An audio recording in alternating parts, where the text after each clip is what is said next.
That's actually funny you say that because I have a color changing bulb by Philips, and their bulb system is Philips Hue. HUE, not HUGH. Just Not like Jackman. Yeah, I was gonna say, or Grant. You know, or Janus. Those are the only. Hefner.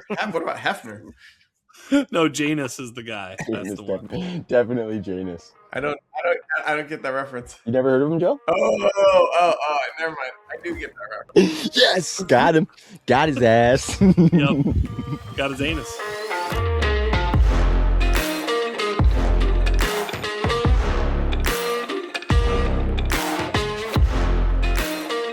Sights and sounds and edges found. You will now get down with the Underground. Posted up. Actually, boys, another rap reference. I heard Sitting Sideways by Paul Wall today, and he said, posted up like a mailbox. So today we are posted up like a mailbox on the OTC Fantasy YouTube channel. And of course, find all of our work at otcffb.com. Dynasty Underground is back. And while my open didn't quite hit as well as last week, I am Trav, and I'm hosting and West Coasting with the boys, the weapons. Jax Falcone, how are you tonight, brother, with that dragon shirt? Yeah, I thought that was pretty high level. You literally interrupted your own self with that. That was pretty cool. Yeah. I remembered my commute thought today. It was posted up like a mailbox, and I said, I got to tell the boys that one. Got to tell the boys that one. That's good. It's good. Joe, how are you tonight? That fancy melon hat on once again, getting ready for a trip to the motherland as well, I might add. An update for our listeners. How goes tonight, brother? It's good, man. It's good. I'm pretty pumped. I went to my first ever World Cup game last night, and it was a 9 p.m. start, which is a wild time to start a game. Had a great time. I'm a little tired. I was up pretty late. Actually watching sport. Now I know how the East Coasters feel with their ridiculously late start times. So I get it. But I don't know, guys. I became a football fan. What can I say? Yeah. Good for you. Good for you. Yeah, a little bit of football, right? I've been watching the World Cup myself and enjoying it, and it's kind of nice to have that competition on. I always just root for the upset. Like, I'm rooting for these tiny countries to like beat the Brazils and the Portugals and stuff like that. I think that's fun to watch. I will say you got to go see that. I will say it was the Austria Jordan game, and it took everything in my power to not go up to all the Austrian fans like, let's put another shrimp on the barbie.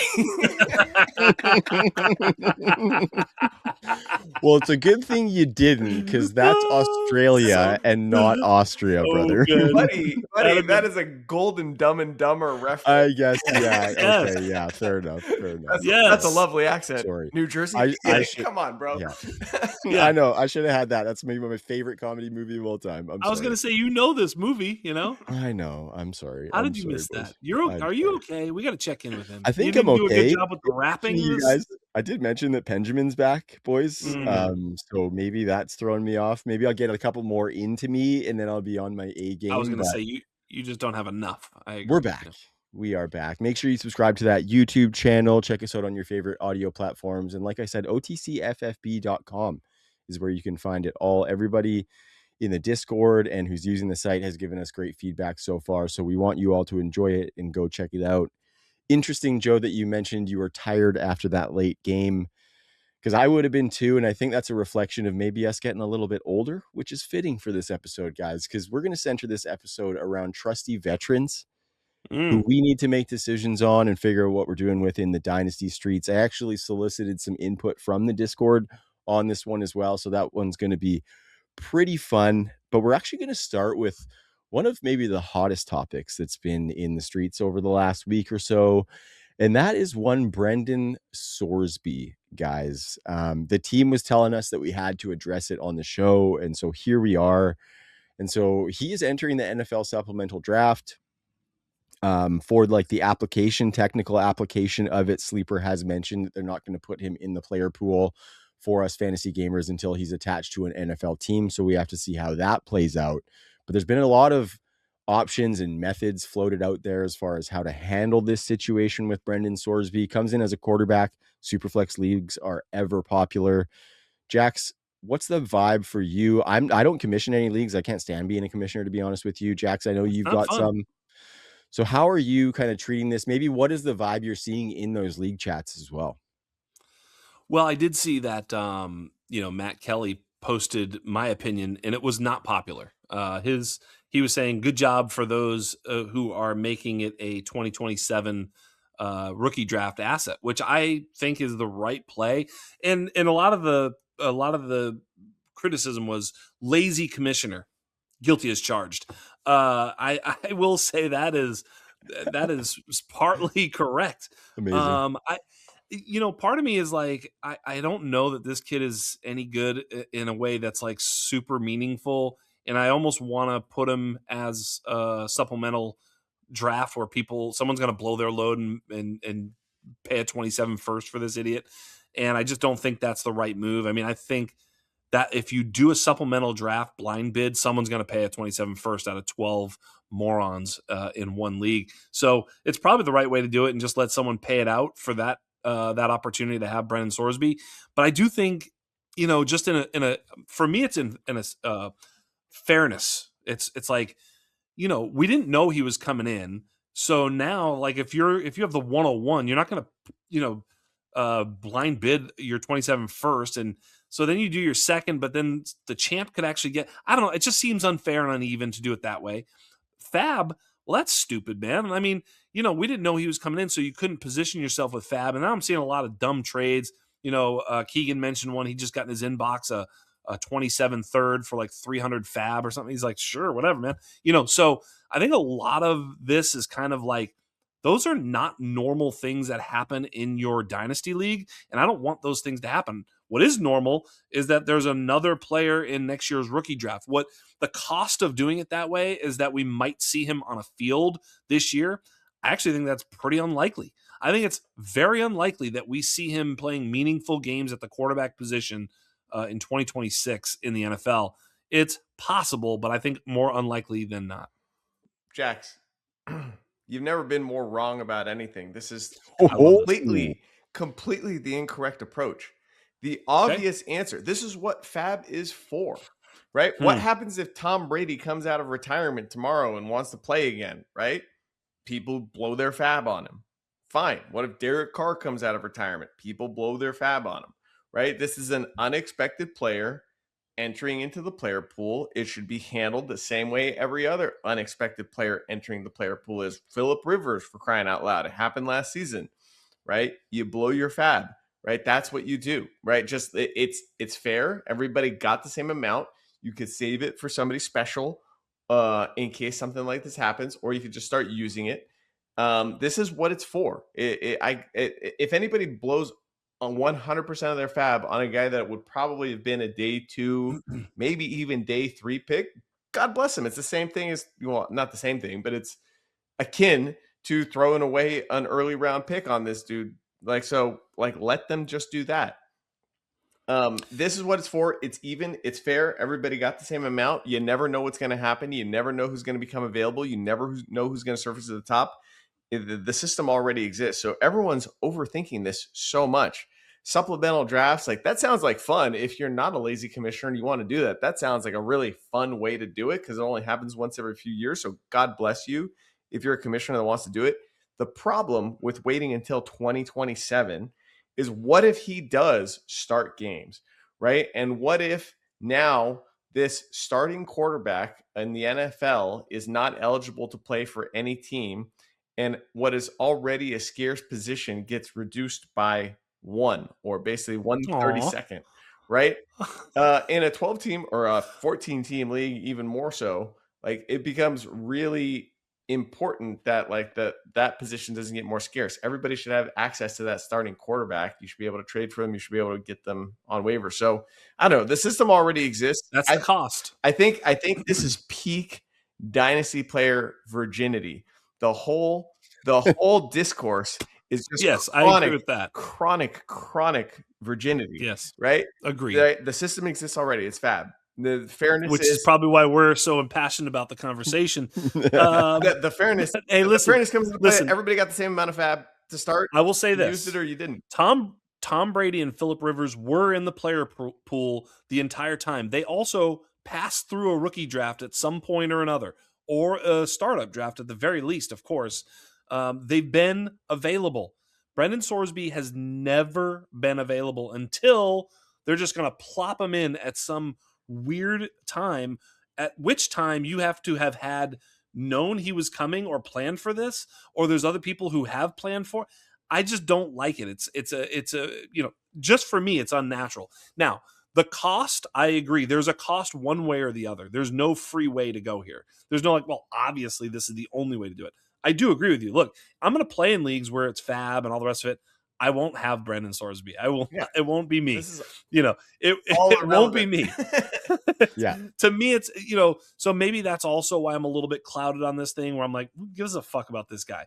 But at the same time, you make a point that the only potential negative is dude is fucking slanging by week 7, and like he's unavailable. However, if that in fact does happen, that'll make a pretty cool 27 pick, won't it? Well, he's just going to fucking be in there. That'll be pretty cool too. So at some point, it's going to be before and after he is available. I don't know when that is, but I just feel like it's going to be best for 27 picks. But I can argue it the he's other way. He's going to go in like the 4th round. I can argue it the other way. What if he does come in week 7 and all of a sudden he lights the league on fire, right?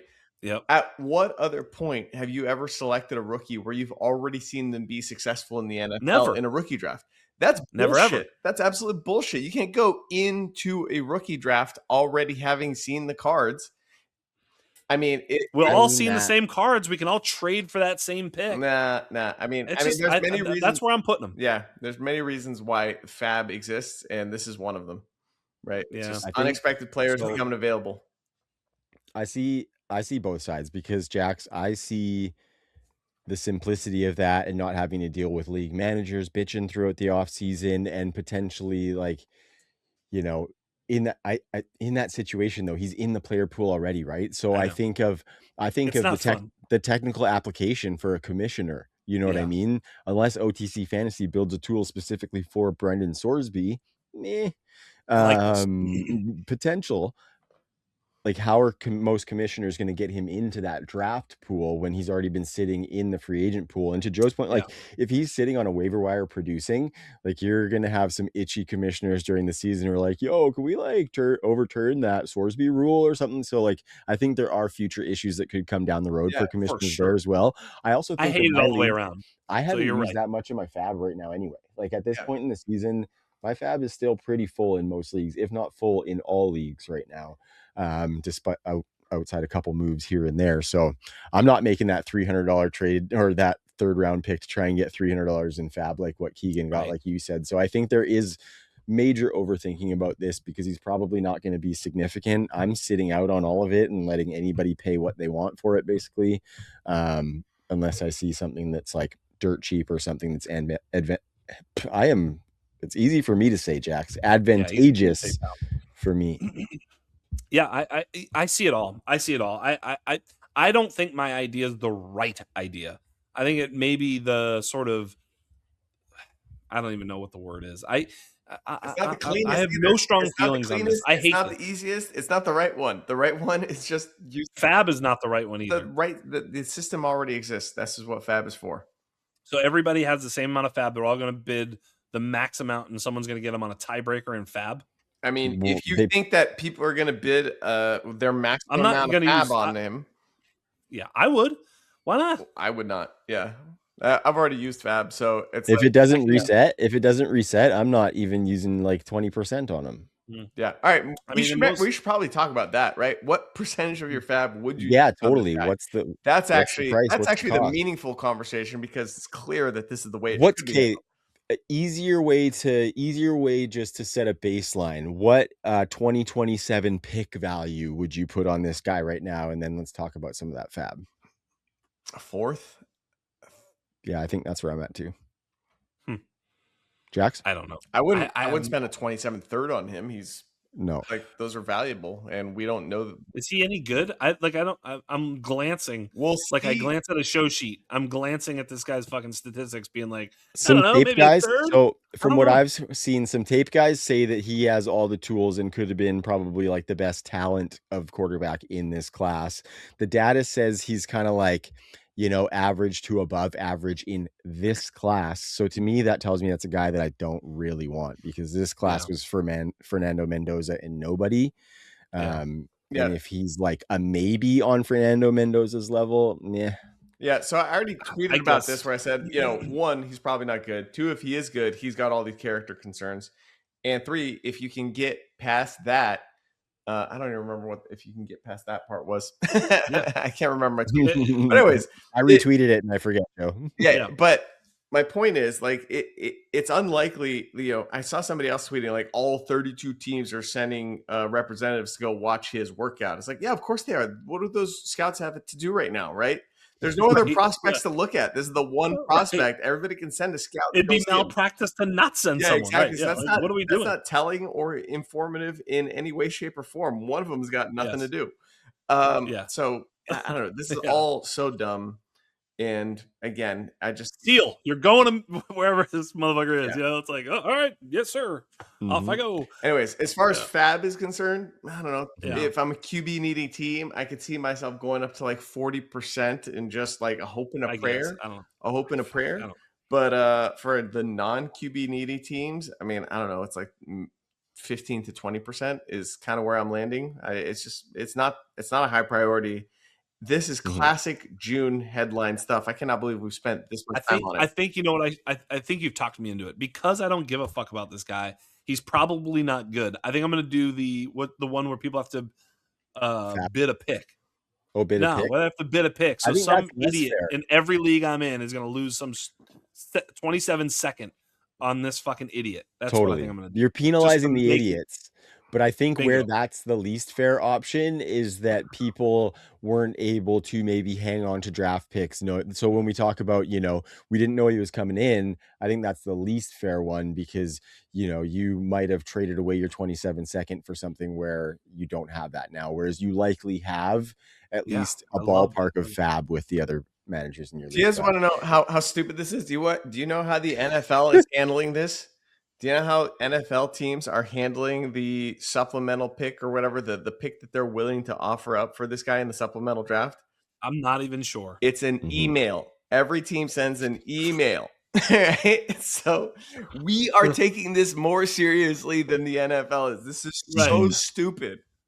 Yeah, just email me and let me know if you even give a fuck about this guy. Make sure you get your email in by 5:00 on Wednesday. Or honestly, boys, maybe we should reach out. We might be able to build them a tool for that.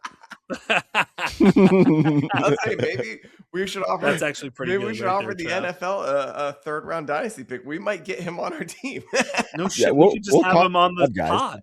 Yeah, we'll comp your sub. It's cool. He's the fourth guy in the room on our pod because we bid enough on the email. He could kick off our gambling leg for our website. Yes, exactly right.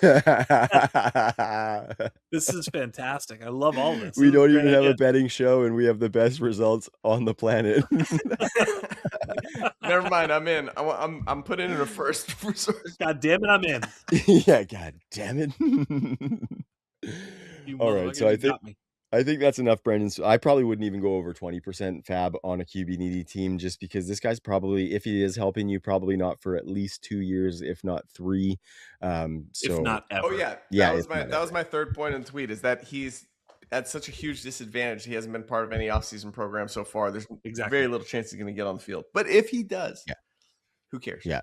And he probably goes to like a Jets or Browns, which is like a place that's crowded with like shitty guys. You know what I mean? Can he play running back? Like if he can play running back, maybe he's going to play. I don't know. Let's go. Let's move on. If he does that, potential lunch pail Prince on our hands, maybe. Yeah, exactly. That's what I'm saying. Okay, boys, let's get into the meat and potatoes of this show, because like Joe said, that was too much time spent on Brendan Sorsby. We're going to talk about these trusty veterans, guys. I think the impetus of this segment is last season. One of the big hits that we've still kind of talked about this season was Matt Stafford and Davante Adams. I think we were getting those guys in like the 10th to 12th round last 10th. year, that area. And they ended 9, up 10. being, yeah, they ended up being an incredible value for us, obviously, with Matthew Stafford having that MVP season, Davante Adams scoring a ton of touchdowns. So I wanted to kind of expand on that because we did find a bit of an edge there in those aging vets who were found at a discount, to talk about some of those guys this year going into 2026, to find any of those guys who might be a discount in startup drafts for gamers right now, boys. So I went through and looked at some ADP guys, and just, I'm going to have that as a gauge of where they're being drafted, obviously, and what the cost is as far as positionally. That was from June 1st to today. So just a little caveat on that. And I want to start with those guys, boys, Davante Adams and Matthew Stafford, as kind of the crux of this show's topic. Looking at Matthew Stafford, he's being drafted right now at the 806 as the quarterback 22. So we're about a round above for these guys, because Davante Adams is the 906 at wide receiver 39. So start with whomever you choose, Joe. But what do you think about these guys going into this season as maybe value plays, even though they are about a round more expensive? Well, I think there's very little chance that Stafford repeats his 7% touchdown rate, right? That is very rarely repeated. So he's probably not going to have the season he just had.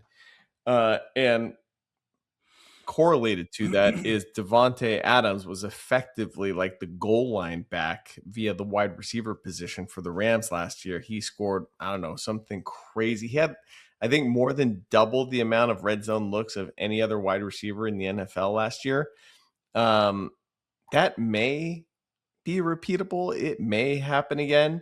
Listen, I think they're still both great players, and I think they're still both going to produce. And Adams missed some games too, but so did Puka. So that actually really helped Adams when he was gone on a per game basis. So I don't know that I'm as bullish about the bet this year. It's primarily due to the fact that Stafford's probably not going to have that 7+% touchdown rate. I think they're still both great bets, and I would still be happy to have them on my teams. I don't think you can get fair value for them in trade right now, so you kind of just roll with them. Yeah, and Matt Stafford actually went up in value since last year. If you remember last year, there was a lot of questions about Matt Stafford. He was coming in closer to quarterback 30, and in that 9th round, now he's going off about. We thought he was going to retire. We thought he was going to retire, yes. Right? He had the neck issue. The neck and the back, his back and his neck. Speaking of great 90s comedies references, that was a great one. Yeah. Thank you. I'll be here all week. And he was going in the ninth round. Now he's in the late 8th, mid 8th. So I think, in Dynasty startup. So for me, yeah, Matt Stafford is not as much of a value as he was last year, nor is Davante Adams, who, we got lucky with Davante Adams a little bit last year. Davante's still going in the 9th, which is fair enough, but I think there's some better bets there, as we talked about last week in that part of the draft. But all that to say, because I actually prefer, who would you guys prefer, Davante Adams or Mike Evans? Evans. Same. I think Evans too. Yeah. Yeah, same. And Adams is going ahead of Evans right now. So I'd much rather Evans. So at that point, I'm pushing the button on Evans. So yeah, I will say, I think that both ship of them, has sailed to some degree. Both of them last year in the later, I think they're both 33 plus, right? Something like Adams 0.29 targets per route run, Evans 0.28 targets per route run. I think of all the guys we're going to talk about tonight, they're sort of leading the pack there. Adams, yes. I'm sorry, I said targets per route run, right? Adams was over 2 yards per route run, and Evans was at 1.76. Of course, that was an injury-plagued year where Baker Mayfield was also hurt. His catchable target rate was way down because Baker was playing with an injury as well, and Evans was coming back from injury. So I'm going to give him a little bit of grace there, but between those two, it's just kind of like a scheme fit thing. We know Adams is like a perfect ideal fit with Stafford, but I think Evans is mispriced because he should be higher, and the fit with Purdy is really, really good. So people are And scared of the Scanny. age and the new team Right. and The the offense, injury and the first year he didn't get 1,000 yards and all of these things. But you just think about Mike Shanahan, number one receivers. Not even Mike Shanahan. Go back to his dad. Oh wait, I Well, just you did. are talking about his dad, yeah. Sorry, I just did. Told you we're getting old, Joe. Yeah, exactly. Think about Shanahan system number one receivers, right? They haven't had a true alpha there. They had this, Debo, who had his great years in SF. They had Ayuk, who, put it together for basically one, I guess, 2 seasons. But they haven't had like a Hall of Fame level talent in that system. And I think he's going to absolutely crush with a dude that has a really high touchdown rate, a really high completion rate, really high success rate in Brock Purdy, who also loves to throw some YOLO balls up in the air for his receivers to grab. Yeah. For sure. Yeah, Kyle Shanahan was responsible for a couple big Julio Jones years down in Atlanta as well. So he knows how to do that. Yeah, and going back to Stafford, like you said, Joe, just to kind of cement your point there, you guys know I've been kind of looking at that pylon quarterback data, and over the last 10 years, there have only been 12 seasons where a quarterback threw for 40 or more touchdowns, and never have they done it back-to-back. So the odds are against Stafford doing that again. I think if there is an offense that could do it, maybe it is this one, but at quarterback 22 prices versus those kind of back of the 20s prices like we were talking about last year, I think I'm probably fading a little bit as well on those guys. I was going to say Stafford threw for 40 plus touchdowns in I want to say 2013. And I don't think he did it again until, last year, right? That's how rare those are. And he's a guy on a borderline. I think now he's probably a Hall of Famer, right? Yeah, I would put him there for sure. Yeah, interesting conversation, boys. Interesting conversation there to be had. We're going to get into these running backs, boys, but first we do have to give a couple messages from some sponsors. We will be right back.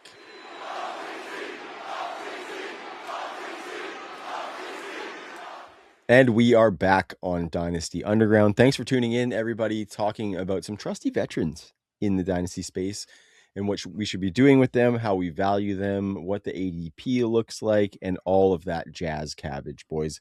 Just about to get into these running backs here. Before you do. Okay. Before you do, I do think that there is a veteran or two in the quarterback room that might pose some value.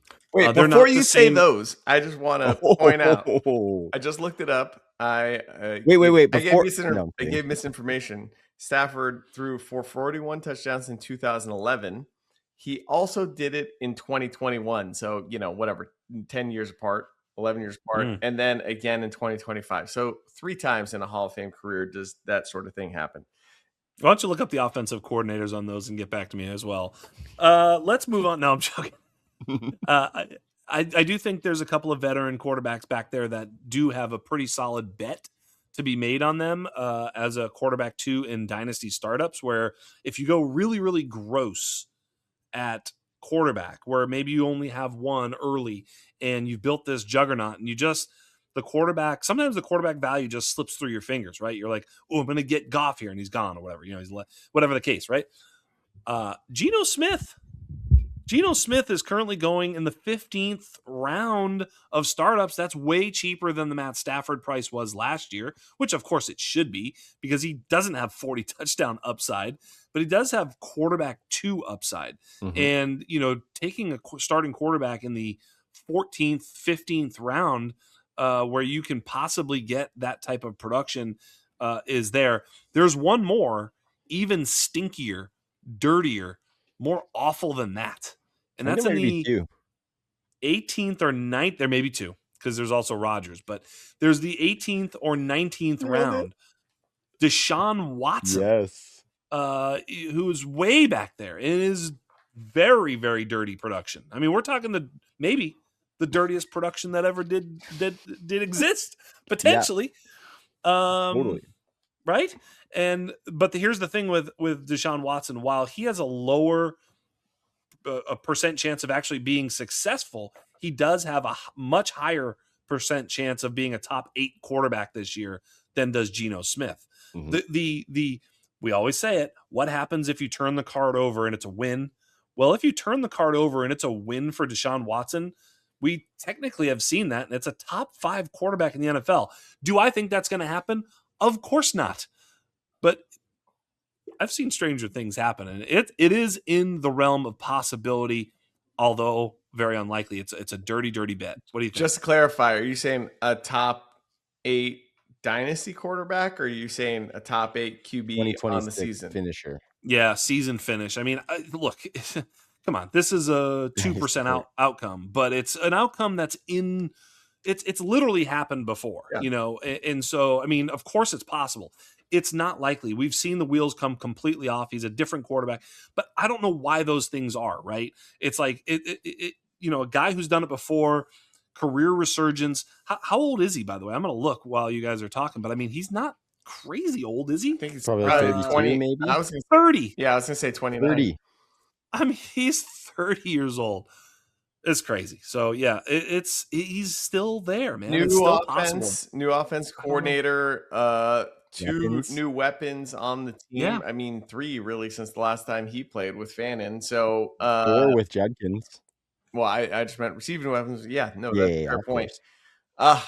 I hate the fact that I have to consider him. I know. Like, I've been Yes. wanting to write him off, and I actually have been kind of growing a little bit interested in Shador, just because I feel like they have very little chance of moving forward with Deshaun from the PR nightmare standpoint that he Agree. is. Yeah. But You can get them both. yeah, you can. You got to think about it. I'm in a best ball draft right now, boys, where I just took Deshaun Watson, and I got Casey Concepcion on my queue, and I'm going to be looking to get Shedeur Sanders as well to make sure I kind of fill that Browns quarterback hole. It's dirty, be a brown hole, but in there, yeah, and don't let Deshaun Watson around it. Yeah, it's filthy production, but it's there. But it's smart, actually, and I like really the backfill.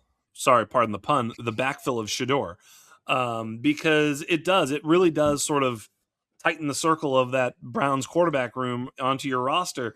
Where, sorry, these are just, I'm a natural, really, when it comes down to it.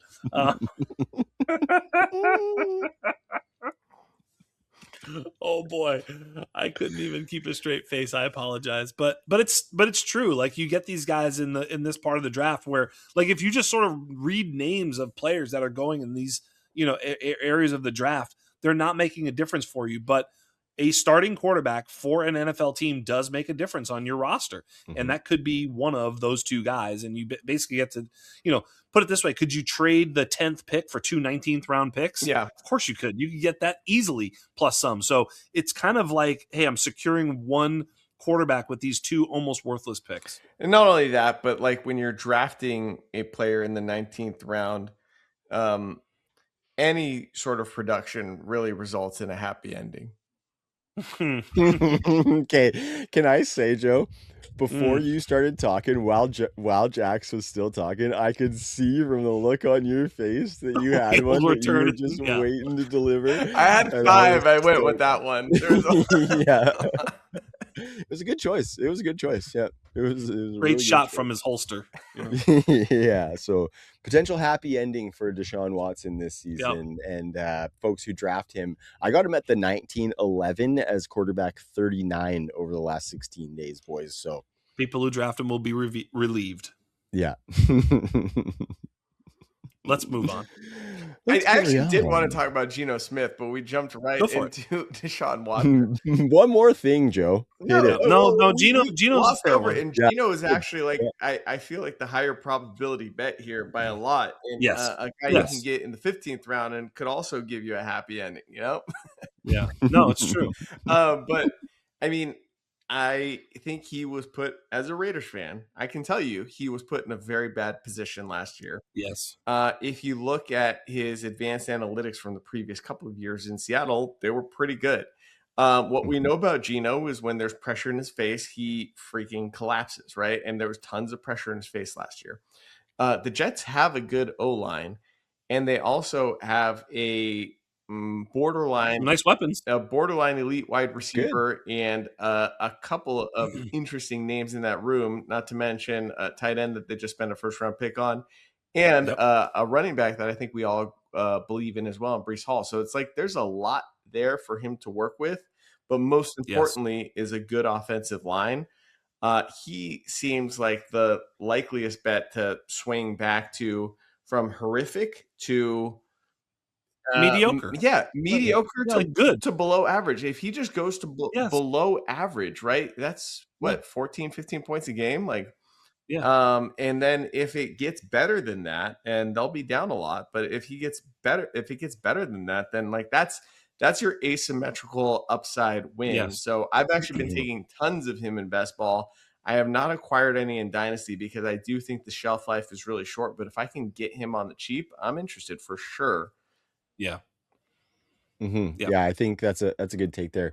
I think of it as I used to listen to the Around the NFL podcast, and those guys would call it the Andy Dalton scale. So when he was a starter for the Bengals, he was right at that like medium to average starter, or guys like later prime Kirk Cousins or whatever. So it's like just need him to get to even on that Andy Dalton scale, and we're super happy with Geno, even if he's just bumping up to it or going above it. That's great happy endings for Geno. So as long as he's at that average place, and I think he has the tools to do it, like you said, Joe.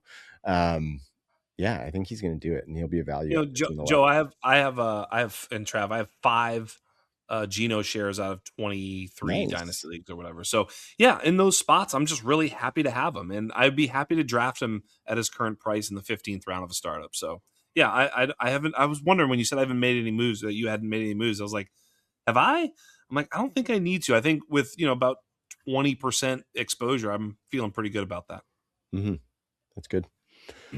Okay, so getting into these running backs, boys, there's some interesting names on here. The first Mm, one is near the top of the list as far as finishers, and that would be Christian McCaffrey. yeah, Played 17 games last year, which is amazing after only playing 4 the season prior, boys, and he was excellent in 2025. He finished as the running back 1. He was first in running back snap share, 4th in carry share, 1st in route share among running backs. He had 24.5 points per game, and he had over 400 total points. I did some digging. Jax, I know you like to do a little stat head digging as well. I did a little yeah, stat head digging on 400-point running back or 400-point seasons. That's only happened 21 times ever. Christian McCaffrey has done it twice, and he, along with Marshall Faulk, Priest Holmes, and LaDainian Tomlinson, are the only ones to do that twice. And then over the past 20 years since 2006, only CMC and David Johnson have done that. mm, So only 3 times has that happened in the last 20 years, and CMC is 2 of those 3. So pretty incredible what he has done, but I think what that alludes to is there's getting more tread on the tires, boys, because we've seen the efficiency dip a little bit as well. I looked at his 2023 season last time he pulled a full season, and his explosive run rate was 7.4%. Last year it was 3.5. Missed yeah, tackles for us per attempt, 0.25. Last year, 0.15. Yards after contact per attempt, 3.15 down to 1.95 last year. So we're seeing some of that. And I think we're seeing that in yes. the value with him going at 311 as the running back 9 after finishing as the running back 1 in the marketplace. So what are you guys doing with that? Is there a little bit of maybe a buy opportunity? Would you be taking this price of 311 at the running back 9, Jax? Lord knows that I would not be drafting Christian McCaffrey in the first 3 rounds of a startup draft. Just won't do it. It's just not the way I play Dynasty, so it'll never happen. But I'm happy to have him on my roster, and I'm happy to trade another running back for him. Whether I'm moving up or down, I'd be more than happy to trade another running back for him. You know, give me a trade with him and another running back, I'd probably consider it. So yeah, that's how I would be treating him. I couldn't pull the trigger on a running back of that age in the 3rd round of a dynasty startup. Just couldn't do it. Can't pay that price. Yeah, I couldn't agree more. And I will say, uh, in 2019, he had 1,005 receiving yards to go along with 1,387 rushing yards. In 2025, he had 1,200 rushing yards and 924 receiving yards, 17 total touchdowns. It was awesome, but it wasn't efficient on the ground.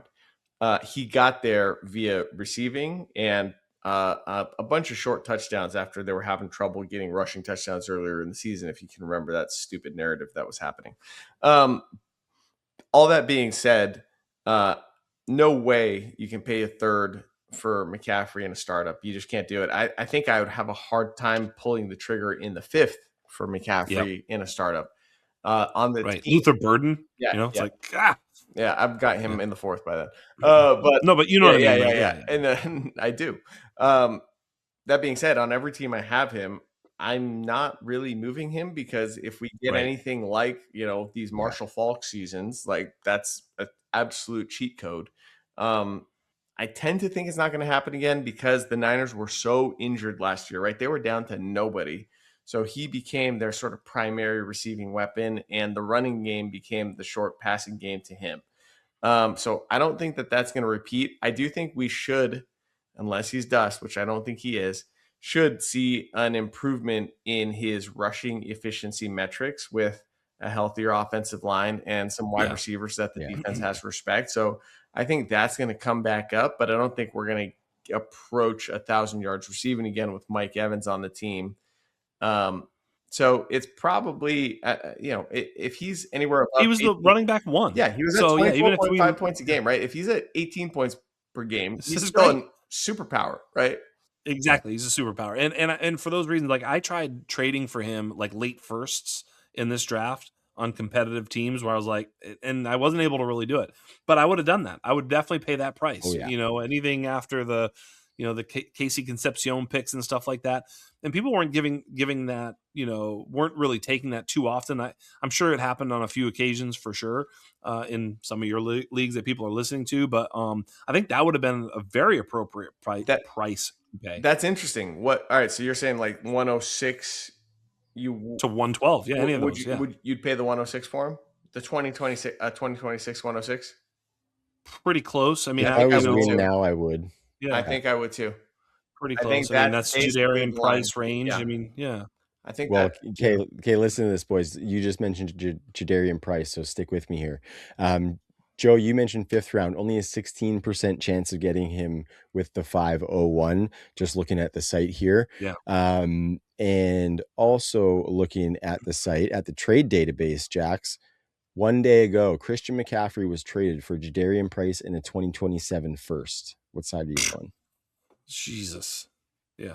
Give me Price in the first for sure.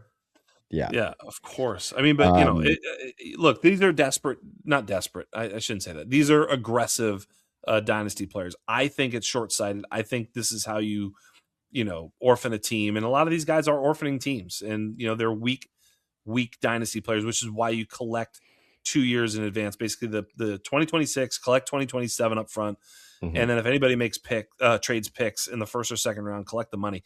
Because these types seriously, that's a very short-sighted play, because this could be McCaffrey's last year. It really could be. And then you're literally holding it. Look, I don't know. If you need the running back one, if you need the running back one on your team to win a championship right now, and maybe somebody thinks they can get a couple more years out of them too, right? I don't think it's like that crazy, to be completely honest. I get those 27 picks are going to hold value, and you can probably get younger assets with them if you must trade them. But I think here's the thing though, Trav. If he goes out there and he plays awesome, and then you're in week 8 and he pulls his hamstring and he's out, what can you trade him for? I'm not saying I'd do it by any means. I'm asking the straight up question. Fuck all. Right? Yeah. Because everybody's like, well, I don't even know if he's going to play next year. He's now worth nothing. So this game that you play is a very, very high leverage play where you're one step away from losing it all. And it's not like even like a Omarion Hampton. You pay, Jadarian Price and a first for Omarion Hampton, and he blows out his ACL. You got some runway. You got, you might have him back in a year or two. I mean, it's like, you could really tell a bad story about these running backs, but these running backs are so fragile. When he's 30 years old, boy, oh boy, that's a lot. Yeah, that's exactly what I was going to say. Is what caliber, what younger running back can you get for Price in a 27 first? I think you can probably approach. I mean, maybe not Hampton. You can get Breece Hall. Pretty close. Yeah, you can get for sure. You can get Breece Hall for that. Brees Hall goes behind Christian McCaffrey. Yeah. Right. You can crazy. probably get like pretty close to Achan for that. I think you can get Achan for that, right? So probably something like that. Hampton or something. Yeah. Or So whatever, if you're going to give up a future first, don't do it for an aging running back, unless it's like I don't know. If it was a 26 late first, fine. But a 27 first and this is basically the 26 106, right? That's insane to me. Insane. All right, I was just trying to be nice and not trash this poor league manager who made this trade. Okay, but tell us his name. Yeah, let's see. I could do some. That wouldn't be good radio if I dug into that though, because I'd have to look through each team to find where those players exist. But I absolutely could with OTCFFB.com. Okay, don't tempt me with a good time, Joe. Don't tempt me with a good time. Okay, there are some names here though that I will. Another mega producer that we have had, Derrick Henry. There it is. He's going as the 6'12" as the running back 22, boys. And I don't know, is there a more trusty vet than Derrick Henry? Because I think the good thing about him is, sure, you don't have the targets that maybe give him that ultimate upside, but you also don't have to worry about some shitty target share split where you're trying to make that prediction. Okay, is he going to get 4 targets this week, or is the other guy going to get 4 targets this week? Derrick Henry's going to go out there and get damn near 20 carries, and he has a really good chance of getting a touchdown. He scored 16 in 17 games last year, boys. So that's almost 6 extra points a game just on touchdowns. And they're not sticky, obviously, but he's a touchdown scorer and fits in that role. So it's going to be interesting going in with Declan this year, guys, because that's a new offense. We don't know, we think we know that you have to just use Derrick Henry in that way, but I'm wondering how you guys are treating it, because one aspect could be like, okay, is Declan maybe going to get some targets for Derrick Henry? Why do you guys laugh? That's just what I call him now. No, it's just me too, but it's just funny to hear it out loud. And for those that don't know, I mean, there's a few people probably listening that don't remember when Joe, when Zay Flowers called him. When Zay Flowers called him Declan. Who's this? Let's see, Declan Doyle. Let's see how he does. But yeah, for anyone who doesn't know the bit, Declan Doyle is the offensive coordinator for the Ravens, and Joe on one show called him Declan, and we had to stop the show and go back to it for a second because it knocked our absolute socks off. So we call him Declan. He was not joking. Yeah. Neither was Zay Flowers, the guy who knows him personally. Funny you didn't bring that up. Funny you didn't bring that up on the original show, Joe. Funny you didn't bring that up on the original, brother. So good. But what I'm saying, though, is you can rely on what you're getting out of Derrick Henry. And maybe he's a really strong running back 2 with running back 1 upside. But that is a serious value in fantasy football if you're going for a championship. So do you think that, the offensive coordinator thing brings optimism towards what we're going to see from him, Joe? Or do you think maybe it could be something where maybe get out off this uncertainty? All right. So Declan, we're not entirely sure what offense he's going to run. He was with Ben Johnson last year. He was with Sean Payton the year before that. I think he's a 30-year-old offensive coordinator. If you get hired as an OC at 30, you're probably some kind of phenom. And if you've been around 2 really great offensive minds like that, you've probably got a lot of good ideas. So I think that all bodes well for Derrick Henry.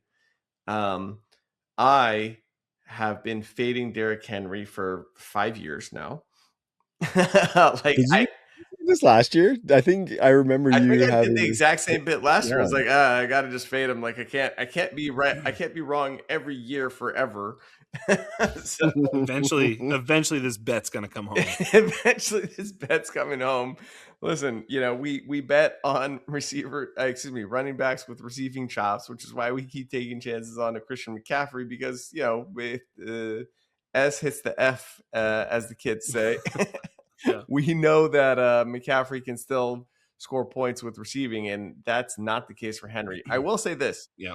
So last year, I don't think, for the people that own Derrick Henry, I don't think it was a very fun ride. 4 out of his first 5 weeks were pretty damn miserable, and you could already feel the value eroding.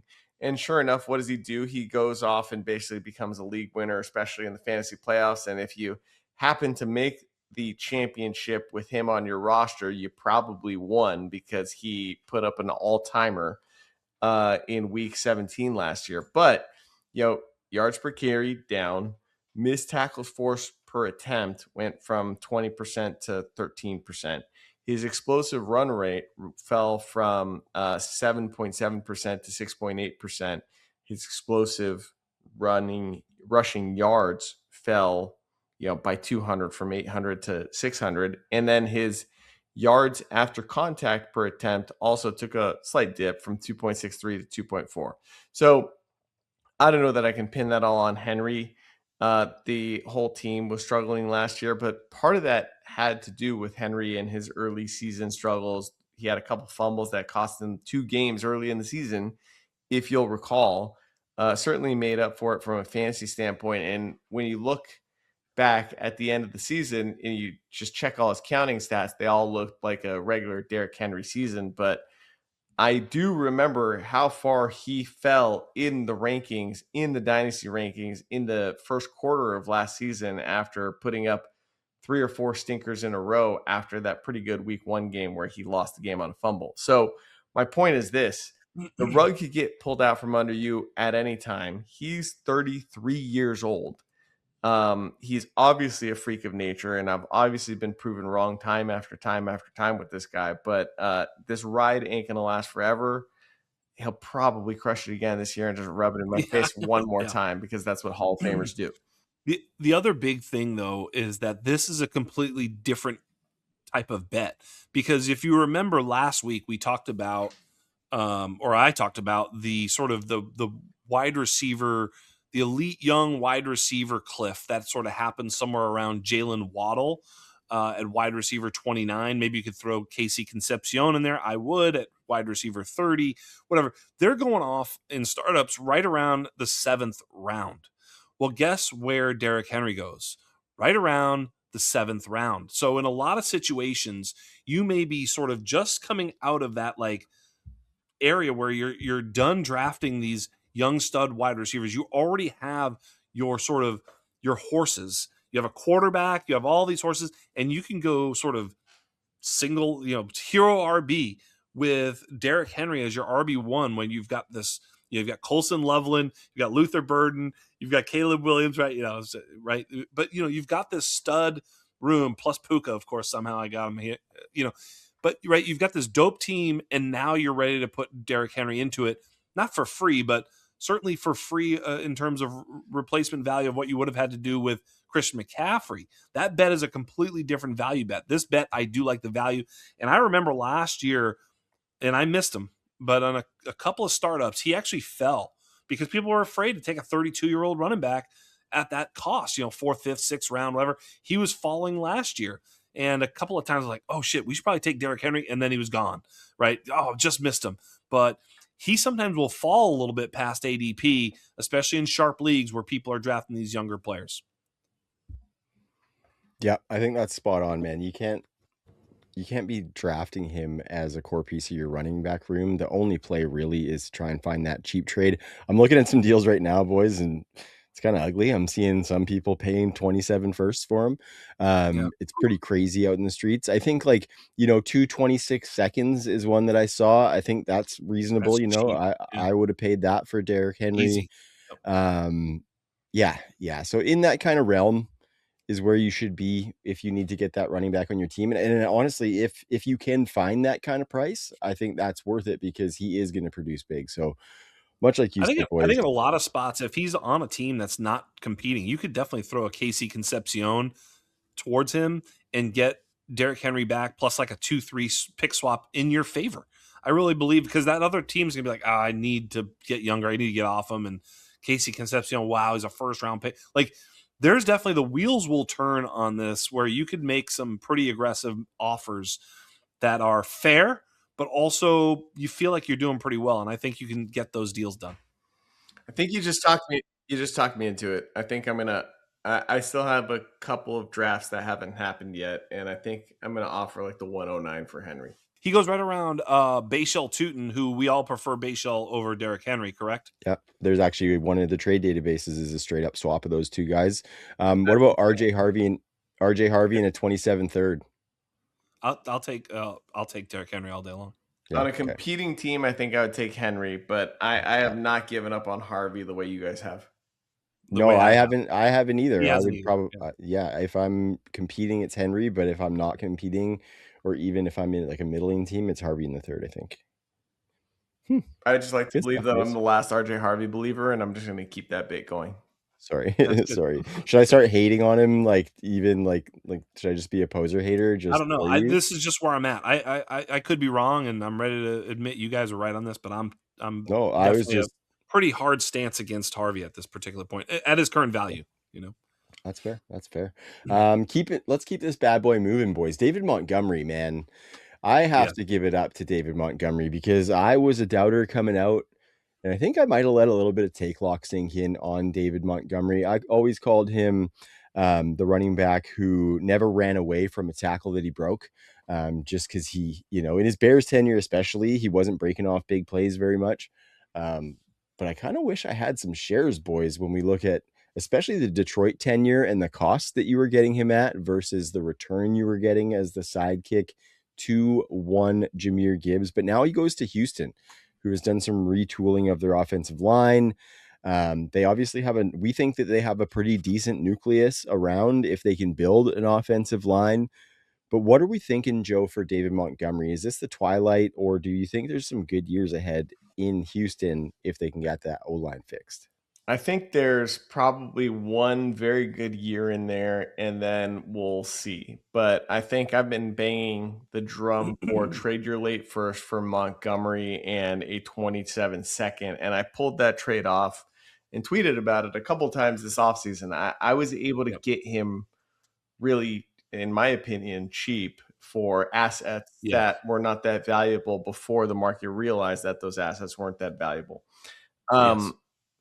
I don't think I'd pay a 27 first for him, even if it was like a 27 first and Montgomery with you get a second round back or something like that. I think like he's right on that borderline.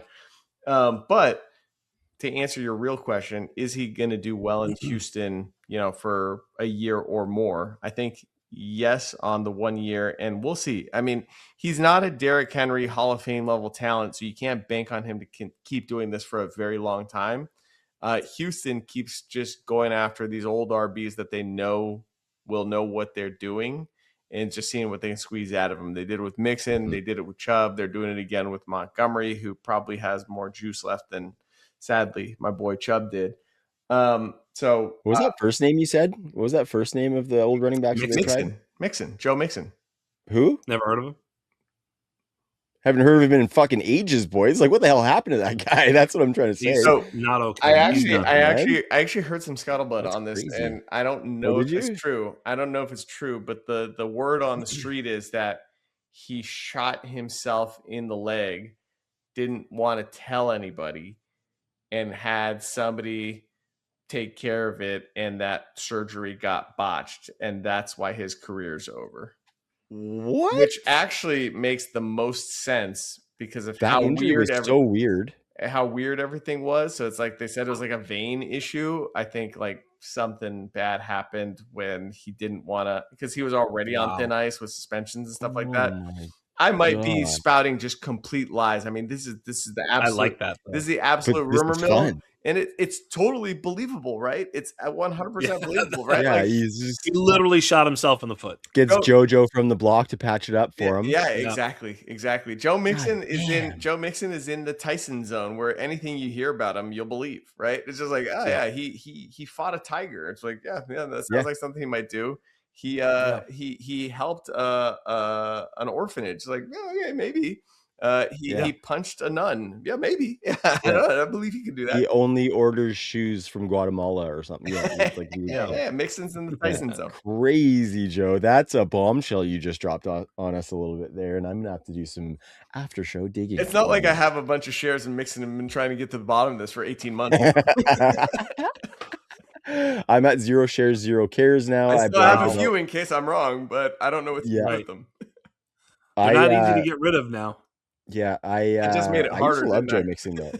Joe Mixon was dope in his prime. So of course. Shout out. Yeah, but David Montgomery, I think that's a good take there. I'm interested to see what the efficiency looks like being the 1A or like the bell cow, the full bell cow, versus his efficiency went way up when he was getting some breathers and being that second fiddle in that Ben Johnson offense. This is not a Ben Johnson offense, right? And so maybe that's my take lock, is kind of like making me want to lean towards hating on him a little bit, but I'm down to take some shots on David Montgomery. We're seeing people trade. I don't know if I would do this, a 27-second for him. We're seeing a bunch of those in the trade database. David Montgomery for, Juwan Jennings in a second. I wouldn't do that either. 2 seconds for Montgomery. Kay, would you rather pay 2 seconds this year for Montgomery or Henry? Are we saying 226 seconds or 227 Yeah, 26 seconds. I'd rather 26. have Montgomery than the 226 seconds. But if you had the choice though to take those 2 seconds and trade them for either Montgomery or Henry, what are you doing? Oh, Henry. Yeah, I figured too. Yeah, Henry's got the higher single Yeah. season upside. Montgomery, you can hope that it turns into more than one season, but this is the difference between a Hall of Famer and Hall of, pretty good. Mhm. People got to be trying to squeeze a little bit more out of their 27 seconds from what I'm seeing in this trade database, because I don't think I'm doing a 27-second for David Montgomery. I think I'm trying to get better than that. Yeah, agreed. A couple more, boys, and there is one from the Discord, actually. Real quick, let's touch on Aaron Jones. Like, would you even have him as a throw-in on a trade? Or Hell yeah. Yeah. I'm worried about you're only getting like 6 to 8 out of him. 6 to 8 what? Games. Carries. It's like 6 to 8 what? Inches? What are we talking about here? Well, listen. I don't know what the hell you're. What is he, a gorilla? Yeah, what is this guy? No. A shrew? Listen, I think Aaron Jones is like one of the best values out there right now, because nobody wants him. Everybody thinks he's done, and he could very well be absolute dust. There's no way around that's possible. But if he's able to hold up a little tiny bit, and Jordan Mason's able to be a bit of a meat shield as it were, and take on some of those heavier between the tackles sort of empty calorie rushes, and we can just get Aaron Jones in space and in some in some of the 2-minute stuff, and just kind of making some big plays all over the place. If he can get 10-15 touches a game, as long as they're high value, I like Aaron Jones. Now, health is a big concern, but I don't think the rest of that backfield holds him back so much. Do you? I think if he's healthy, I think it's Kyler eating into the attempt share more than anything. I think like him in a split with Mason is best case Ontario for Aaron Jones. Like, you don't need Aaron Jones taking any more than 12 carries a game. Exactly. Maybe a couple of Tarjets here and there, but I think that's best case scenario. But I'm trying to get off wherever I can, just because and I definitely wouldn't be trying to acquire him. I think there's better dirty production than that. Yeah, he's my RB2 in a couple spots, so wish me luck. Yeah, good luck. I've more or less put him out to pasture. I don't have any more Aaron Jones left, and I'm heavily invested in Damon Claiborne. So, as much as I loved Aaron Jones over the years, you saw pretty significant signs of drop off last year. Now, that could have been an entire offense problem, but Trav brings up the best point, which is with the rushing quarterback, you're probably not going to see his receiving efficiency. And we have talked already about how important that is for the running backs that I'm into. Wait a second. Did you say you have no more shares? Pretty sure I have no more shares. Well, then I want you to drop out of the league that we co-manage, because me, you, and Trav have one share. Okay, fair enough. You just got fair owned, enough. bro. Listen, wow. I put that in a bit different bucket in my mind, but sure you do. Yeah, exactly. I think of that league in a bit of a different bucket too, like the co-daddies versus the single ownerships. Wow. Yeah. I want to just launch you two out of that league then. You're thinking about it though, Joe, that's kind of like being a step parent who treats their stepchild differently, and so I think I'm going to stop doing that. Well, I just want to say we should absolutely trade him, because our running back room is so loaded on that team. We've got freaking Bashal Tootin on the taxi squad right now. Bulk trade for a third, even if it's 28. Yes, instant accept. We've got Brees Hall, Scattaboo. Brees Hall, Scadaboo, Singleton. Maybe we should trade him for some for some fabs so we can get Sorsby Tootin's no longer on the taxi squad. Oh, we could probably, I guess we could promote him. Yeah, that's cool. That's cool. Okay, last running back, boys. It's from the Discord. Wow. I believe it was Joe G123. J.K. Dobbins, and it's a very like poignant question. Over under 8.5 games, and what will his points per game be? Jax, start. Over 8.5 games. Wow. Joe? Yeah. I would say over as well. I'm going under. What do you think his points per game are? 12.4. I was going to say just north of 10. I was thinking 12.5. Yeah, I was thinking 12.5. Easier to achieve if he's under, probably. But yeah, over 8.5 games is bold, boys, for J.K. Dobbins, because it's not much over, but a little more than half the season. Maybe half over. I'm not really in the business of predicting or projecting injuries. No, but when it's consistent, you have to know how much it's in play, right? Like there's certain players where I'm kind of like hedging on that a little bit more, and he's one of them. I mean, for me, I just look at all these running backs as like, I don't know which ones I'm going to lose. I'm going to lose a lot of them. And that's why I want a lot of them on the roster. That's why I want a lot of backups. It's why I want backups to guys that I didn't even know I wanted backups to those guys. Guys that don't get hurt will get hurt. We remembered when we were predicting Christian McCaffrey would get hurt, and then he had the most legendary 2023 season. We're like, oh, he's back. And then he was hurt, 24 season, whatever. You know what I'm saying. Then he was out, and then he was back in again. Right. We predicted he'd be hurt. He was fine. We predicted he'd be fine. He was hurt. Right. So you just don't know. I'm just going to go ahead and say one person that's not on this list on the show sheet, Trav, but I think qualifies at this point. Hit it. Is Saquon Barkley. I think he is criminally undervalued right now. I mean, in a startup, maybe not, but I just think he's behind CMC in a startup. Yeah, that's stupid to me. Why would you not take? They're both Hall of Fame level talents. Like, I'm not saying he's made it yet, but I think he's not very far away from making it. And he's 2 years younger, if I'm not mistaken, a year or 2 years younger. He had obviously his historic year 2 seasons ago. Last year was a bit of a letdown, but that was an entire offense problem. Things have changed in Philly. We expect their running game to be less predictable. We expect the offense to work a little bit better with Sean Mannion as sort of the play caller, part of the Shanahan-McVay sort of LaFleur tree. So if they just get Hurts under center more and less in shotgun, so it's not so obvious when the run plays are happening, I expect a big bounce back from a guy like Barkley. He's kind of like CMC, and it's like every other year you get a dope season, right? And they kind of alternate. So I don't know. I feel a big Barkley year coming with the offensive changes that they've made, and hopefully way more efficiency in that offense.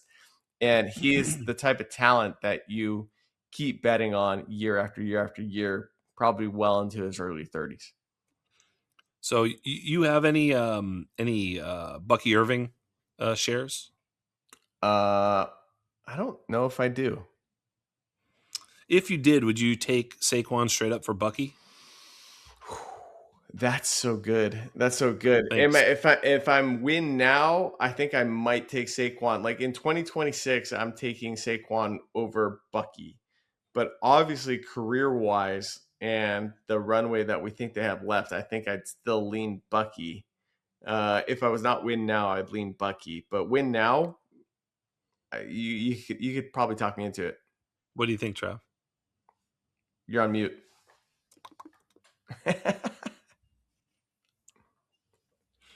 What do you think, Trav?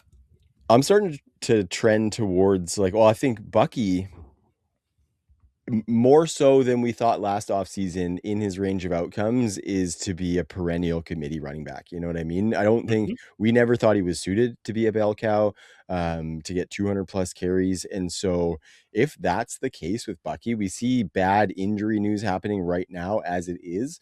I think I would take Saquon no matter what team I have, because even if I flip Saquon, I think I could still get more than Bucky value on a flip if I'm paying Bucky straight up. So I would absolutely take Saquon no matter what my team situation is, because I think Saquon's like, his standard is different too, right? He had that amazing season 2 years ago.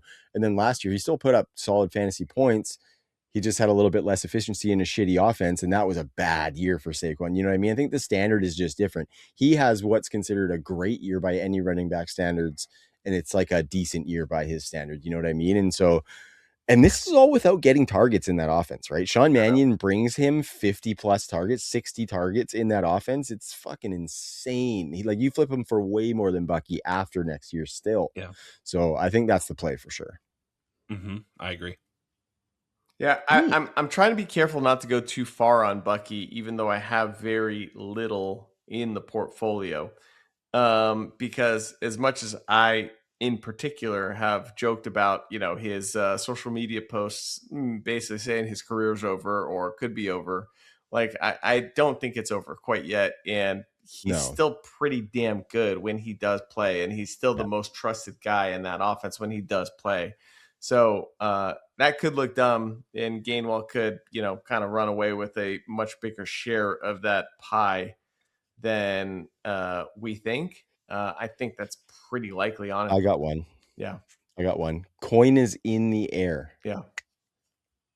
Is that rookie season the best year of Bucky Irving's career? Yes.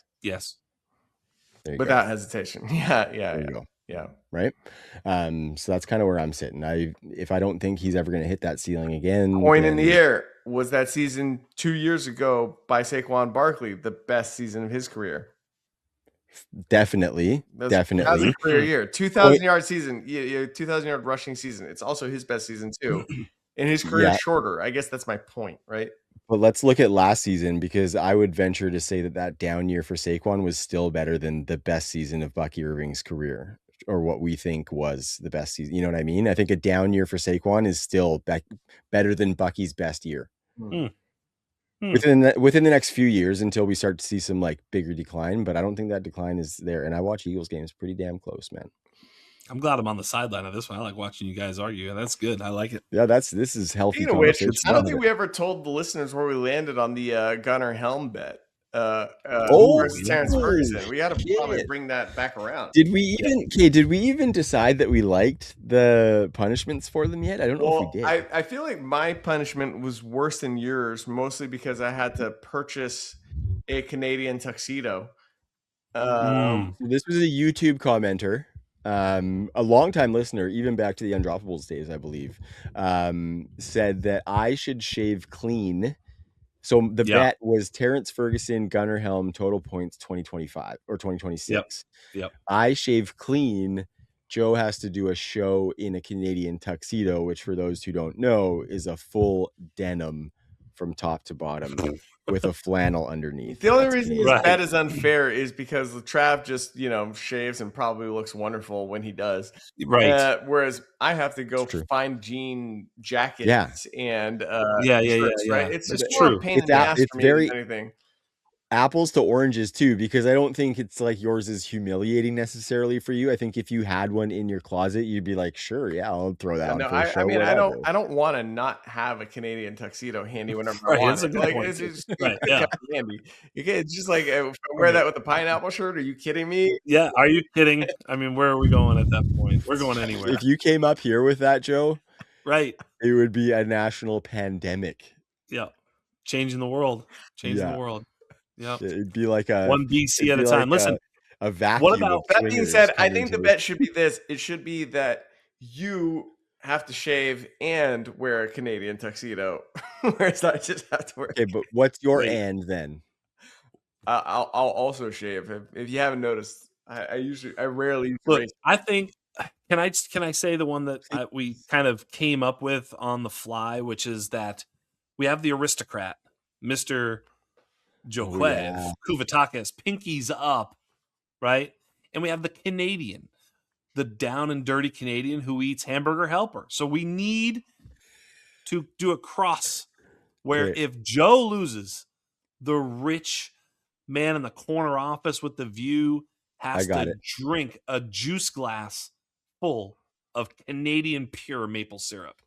just down the whole thing. Or if you lose, okay, go ahead. But if you lose, you have to eat real fine, nice caviar on the top of just a little crust, like a little baguette piece of bread. Une baguette. No bullshit. Just the fucking caviar. And you won't like it. I don't think you're going to like it at all. So it's like, this is an asymmetrical upside or bet for Trav, right? He loses and he gets something absolutely delicious. I lose and I don't think he's going to like it. Vomit from. See, here's the thing. I think most people are listening to this going, yeah, give me the syrup. I'll drink that maple syrup, that sugary, delicious syrup. Caviar. Some people are like, oh, it's gross. Fish egg on the fucking thing. I don't want to eat that shit. A lot of people don't like that stuff, Joe. You're talking from an elite status, right? You're coming from this as an elitist, not as a man of the people. Like the mouth Trav. with which you speak has a sophisticated palate, sir. Yes, sir. That's right. So I don't know. Like I like most. We got to punish that palate is what we're trying to do. Fair. I think if you don't want to do the syrup, you could also do Kraft mac and cheese lathered with ketchup. You could do that. Way worse. Yeah, that's a pretty good one. Yeah. But I think the cup of maple syrup would just be not a big cup, not like a glass. I mean, that's ridiculous. You'd be like sick. A little, like just above a shot glass, maybe. Yeah, a juice glass. And I told you guys this. Like, if you sprinkle a little bit of icing sugar, that's delicacy. I don't know if you guys know the Dynasty Rewind boys, Mike Bauer in the team. One time, I had a bunch of bets with them, and it was all to do shots. And I obviously don't drink, so I went on their stream and I did syrup shots with icing sugar on them as a Canadian delicacy. So I don't think Joe's punishment's even that bad. I totally agree, but the fact that he thinks it's bad, it's not makes me really enjoy mine is that bad. Aside from the fact that it gives me diabetes, but the thing is, Trav's punishment is like heaven. It's so good. It's just like, it's not a punishment, but it's forcing him to do something that he would not normally. I'd rather he shave. He has to shave also, at least. Okay, so we're gonna leave this unsettled. We're gonna leave this up to the listeners. We're going to leave this up to the listeners. Yes. Comment on YouTube. Comment on the audio. We've been getting some comments on the audio shows as well. Love it. Yep. Somebody asked us a fantasy question. I responded. It was fun. So wherever you're listening to the show, tell us if you want to do the shave job punishment for both of us, or because it doesn't, like, we can't do, we shouldn't do shave and Canadian tuxedo. It's just like, whatever, you know what I mean? I think we each shave clean and we got to be on the show for a clean shave, or we do the syrup shots and caviar. So there's two options. I'm not good with caviar. I'm going to say low quality pate. I'll accept that. Okay. If it's low quality, it's high quality only. It's got to be high quality. It's got to be low quality. No, it's got to be high. Listen, would you, Joe, would you ever feed your family low quality pate, Joe? I actually love me some low quality pate. I get canned pate. I'd say a couple times a year. I'm interested. Well, we'll leave this one up to the listeners. See what they think. Yeah, you can't just go against leaving it to the listeners, Joe. That's not okay. Nope. Yeah, we vote when we disagree, Joe. You know that. So right. That's what we just did right there. Yep.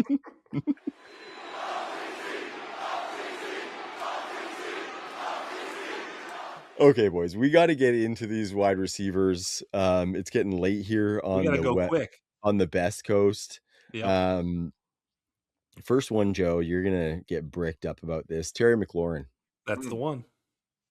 He's the one that we've been saying is the quintessential age buy at the wide receiver position. The competition looks bleak in Washington. Jaden Daniels looks, we think, back at health. They've got a new offensive coordinator in David Blau. So I think we're I've been waiting for that one. Thank you. Yeah, that one plays well. I appreciate the pop, boys. I will not say his name without doing that from here on out. Please. That's so good. I appreciate that. So we are full optimism on the Terry McLaurin train. Last year was definitely a down year. Jaden Daniels went down, and it was an awful year for the team. So we're not taking that too much into account. He got banged up as well. Cambodian Milk in the Discord asked, can he be a top 12 wide receiver again at his age this season? Joe, I know exactly what you're going to say, so why don't you hit it? Cambodian Milk, listen to me. Always has been. All right. I'm an astronaut pointing a gun to the back of your head in space. Always has been. Wow. Jax, what do you think? Because if we you guys know when we rank these wide receivers and you're looking at the top 12, like we're obviously not jamming him into the top 12, but there's a lot of names that belong there. You know what I mean? And so when we see him amongst that name, like if we're looking at 2026 rankings per se, it's hard for me to see him up in there. I don't know if I would rank him that. I'm the man behind the bookshelf watching him point the gun at Cambodian milk, just so you know. Audio version of memes. I love it. Yeah. That's me. You know what I mean? I'm back. Yeah. Audio meme is my my punk rock band. You know? Right. Interstellar. If you guys didn't get that. All right. So which means I know the future. And I'm going to tell you that he's not going to be a top 12 finish at the end of the season. But I think that's fairly unlikely. But who cares? He's the same bet as Devontae Adams was last year. And Devontae Adams was going in the 9th round. Terry McLaurin's going in the 9th round. He does actually have that capability of finishing definitely inside the top 12. I mean, it's probably in the range. It for sure is, because he's got all the touchdown upside and now volume on his side, where I don't know that there's a ton of target earners on that team that's going to literally take targets away from Terry McLaurin. It's going to be something where, you know, he gets hurt, he gets banged up or something. But look, if he's healthy and playing all year, and so isn't Jaden Daniels, I actually do think in that scenario specifically, he would actually be a wide receiver 1 this year. Hey, did you know that Terry McLaurin last year in his injury-plagued year where his quarterback didn't play most of the games and he only played 10 of the games, Terry McLaurin had 0.24 targets per out run and 2.38 yards per route run, which is incredible. Basically better than any other wide receiver we've talked about tonight. Yes. 2.38 yards per route run at a man his age is that's a awesome player that is no decline in sight. He's got a contract. Yeah. He's got a young quarterback. He's got no target competition. He's only 30 years old, and you can get him in the 9th round. Yeah. It's incredible. Yeah. For sure. That's definitely nice to have. I will say he did only have 2 games over 15 points in 2025 after 12 in 2024. And you can say that the quarterback situation was bad. But he had Marcus Mariota killing people out there. Listen, though. Don't piss in the store-bought pate. It's just, we have seen volume eater, elite talent wide receivers still get by on the volume and produce fantasy points, even if they've had backup quarterbacks in before. Yeah. That's all I'm trying to say. No, you're right, buddy. And if we're looking at the similarity between the Devontae Adams bet, I don't think we are as confident in Jaden Daniels passing as we were in Matthew Stafford's passing coming in. So I like Terry McLaurin and I like him at that price, but I'm just saying there are holes that could be poked in that because there is maybe a little bit less certainty. Let's just hope and hold on. Let's just hope and pray he does great, because I have Terry McLaurin in my 2 biggest money leagues. Okay. Please go ahead, Joe. I was just going to say, do you remember what happened to Devontae Adams the year before last year when he was playing on the Raiders and he had Jimmy Garoppolo throwing him the football and then he got traded? I didn't say only Devontae Adams. All right. I mean, that's the comparison we're drawing. And I'm just saying this happens to receivers when they get stuck with bad quarterback situations. Like, it can happen. What you look at is the targets per out run, because he's still earning targets. The yards per route run, so he's still efficient. If you want to go to fantasy points per route run, he was at 0.47. Yeah, that's pretty darn good. Well, it's kind of funny. I've been looking at like first half and second half yards per route run and stuff, man versus zone. Terry was actually way better in the second half, which is interesting because there was 0 Jaden Daniels where there was a little bit in the first half. So yeah, interesting stuff. Real quick. On the team that we co-manage together, which is a wagon, we have Terry McLaurin and Mike Evans and Devontae Adams on that team. It's a wagon. This is what happens. Dude, I'm not rooting against. I'm just saying Amon-Ra, Pickens, Higgins, those 3. Breece Hall, I vividly remember that draft. I vividly remember that draft, and all of us be like having a point. We're just like, yo, we have to take him right here, and everyone's being like, okay, fine. And guess what? It worked. These are every time. Guys. That thing. We even had Keenan Allen somehow. I mean, that's the So some of that first half, second half stuff is really fun because his first half yards per route run versus zone 2.35, second half of the season 3.59. So that is a testament to what he did in that dog shit situation. Yeah, you missed Joe, I training don't know camp. if you don't want to hear the man numbers though, brother. You do not want to hear the man coverage numbers by any means because it's 0.97 first half, 0.71 second half against man coverage for Terry. Did Marcus Mariota recognize man coverage, or was he just getting his tight ends murdered? Okay. Well, he's not throwing the ball down the field in man against man. He's throwing underneath little crossers and things like that because he's afraid. Mm-hmm. So, to your point, he's still getting targeted, but we got Mike Evans here, boys. We talked a little bit about him before. First season of his career, just to give a little flowers to Mike Evans, boys. Last year was the first season of his 12-year career where he didn't have 1,000 yards. Also the first year where he played fewer than 13 games. So it was all due to injury for Mike Evans. I thought it was kind of interesting. I looked at the ADP for Mike Evans as wide receiver 43. We look at the trade values. So, we got the draft and we got the trade streets. The trade values, he's the wide receiver 48. And I think that's, he is the 1002 in startups, which I think for me, there's probably some younger guys around there that I might want to take better than Mike Evans. But in a trade, to be trading for him at wide receiver 48 value, I think that's fantastic. Yeah, completely agree. And I actually feel like this is the Devontae Adams play of last year. Yeah. We talked about McLaurin being the same thing, but actually the Mike Evans one is a better comp, just closer age comparison. I'm not comparing Purdy to Stafford yet, but he's proven himself to be a pretty darn good quarterback that we think is going to sync up really nicely, as did Adams with Stafford. So I think that this is the clear comp. And I mean, Evans could easily score 12 plus touchdowns in this Niners offense. Okay, you ready? The most common way that Mike Evans is being traded is for a 27 second. You guys okay giving up a 27 second if you feel like you're a wide receiver away? Depends how good my team is. If my team is really good and I'm a wide receiver away, which is basically the scenario you just laid out. Yeah. I'd probably try and get I'd probably try and do a 2-3 swap is what I would really try to do. What about just straight up? Who do you prefer, Mike Evans in Dynasty? Mike Evans or Michael Wilson? I'm taking Evans and end of career or mega tuxedo risk. Yeah, bingo. I'm going to take end of career Hall of Famer. One thing I've learned, except for with Derrick Henry, is always bet on Hall of Famers. Yeah. Yeah. I think Mike Evans is one of those guys that I'd be hedging for injury though too.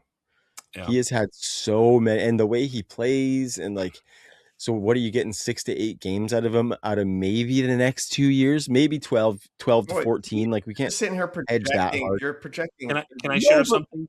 Is he playing a full season? Is Mike Evans playing a full season? If you had to bet $100 today on that, what are you betting? I'd bet that he's not. I would put so are we not factoring? How do we not factor that in? I put it at 13 games. He's playing 13. Okay. Yeah. Hey, so I've got a question for you guys. Maybe. I said something on the show this week with Alan Soslowski, which has not come out yet, so you don't know I said it, but I did say it this morning. What's the best value piece in the passing game on that Niners offense? In Dynasty or in redraft? However you want to answer it, bro. I would say as far as wide receivers, Mike Evans is the only one that I would want, and I think he is a value based on the production that he gives. I agree with that. Sure. Keep going. Is there anybody else? Probably Kittle. Yeah. Sure. Okay. So Tonjes, Kittle. Sure. Yeah. I love McCaffrey. Stribblin's pretty darn interesting. Right. I wanted to make you guys think about it because if Evans does get hurt, the wide receiver 108 in Dynasty. The wide receiver 108 in Dynasty is Christian Kirk. Now, nobody likes Christian Kirk. Nope. But you're going to tell me that it's not conceivable that he's playing in 3 wide receiver sets week 1, week 3, week 10. He's Week not 1. playing in 3 wide receiver sets, right? Christian And that Kirk is a he's starter. getting 5 catches for 70 yards or whatever. This is the take. And I'm not saying he's like good and he has legitimate real ceiling, but are we going to be surprised when that happens? I'll be surprised So is the if take that you add Kirk to your Evans teams to hedge on my take of him missing time? My take is that you can add Kirk to whatever team you please because he's so free and nobody likes him.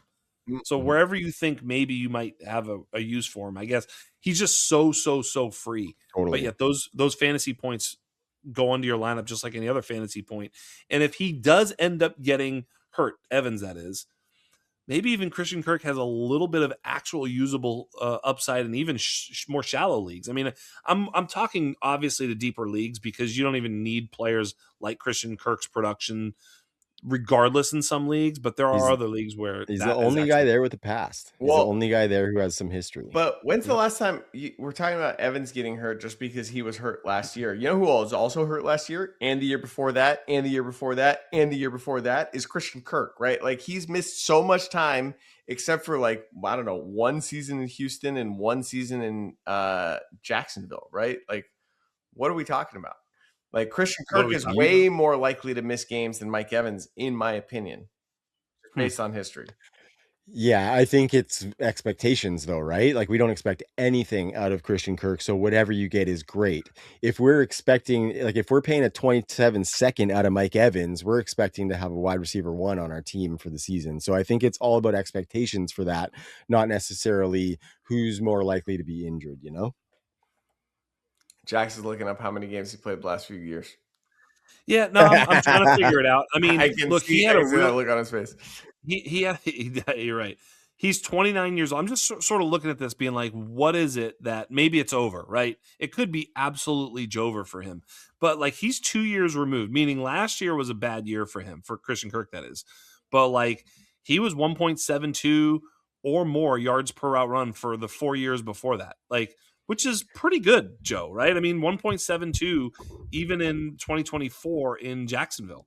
He didn't play that much. He was hurt, to your point, but yeah. I think I'm rising on DeJon Stribling with this conversation. That's where I'm at. That's it. Somebody's got to be the other guy. Is it Pearsall? Is it Kirk? Is it Stribling? Somebody. And it ain't going to be Kittle to start the year. It might be. Yeah, actually, Kittle's he's trying. What a beast. What a warrior, man.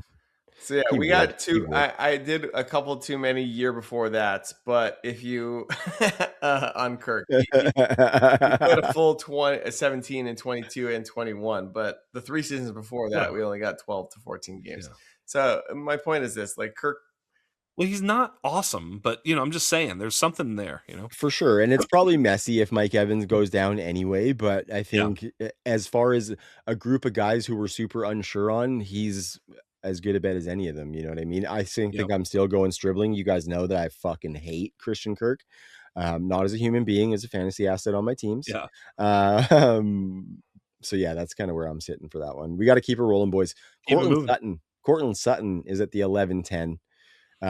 Very kind of polarizing guy because you always I feel like for me, I always just want a touch more out of him. You know what I mean? Yeah, I think he's been that solid back end wide receiver too, but I think with him being kind of that X and big bodied guy who you see the flashes from, you just kind of always want more.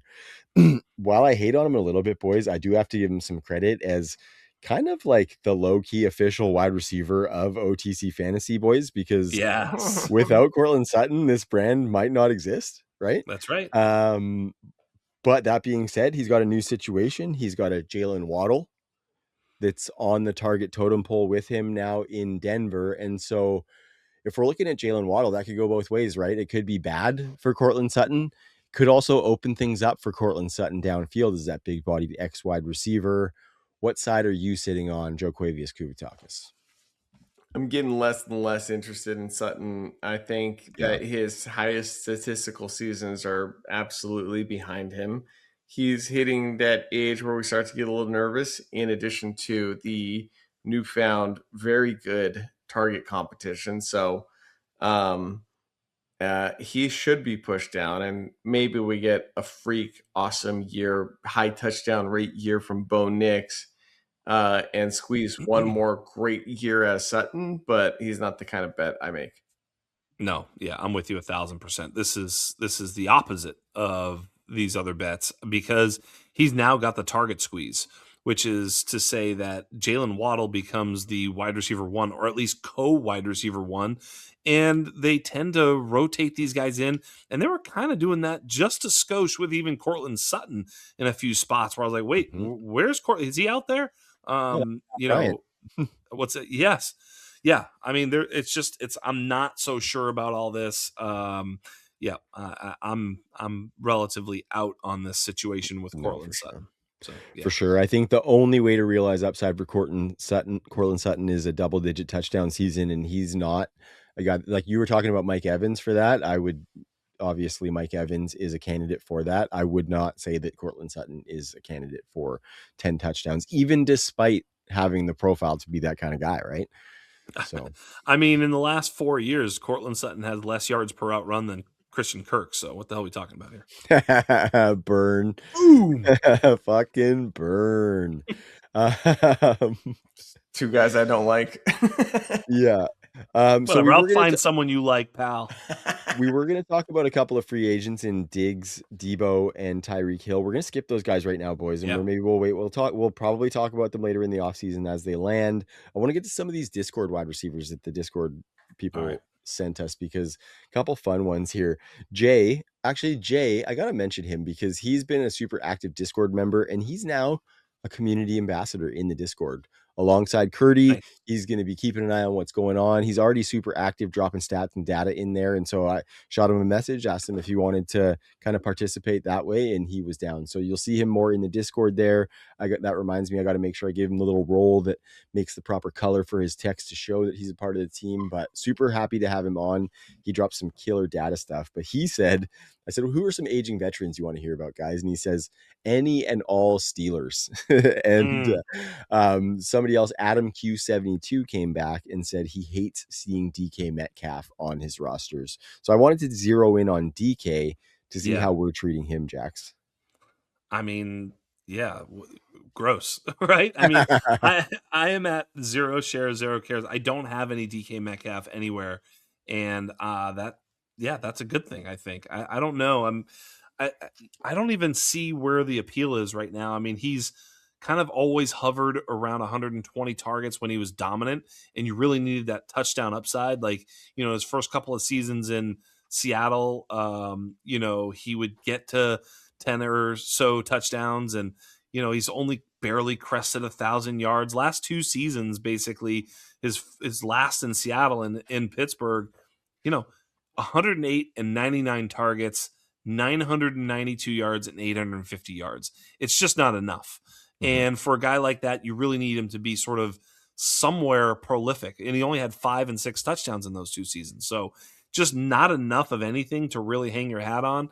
I don't know, he's tantalizing, isn't he? Because for me to be like, oh, he's garbage, he's not. He's kind of badass, but it's just not enough production. And it goes to that prototype argument that I always make. So I don't have a very strong take here other than to say that I think he's just sort of, I don't know. Like, and the other thing too is he doesn't really move the needle when in trades. Like, nobody really gives a shit about him, right? Like, I feel like everybody's kind of just flaccid on him. So I think I don't know.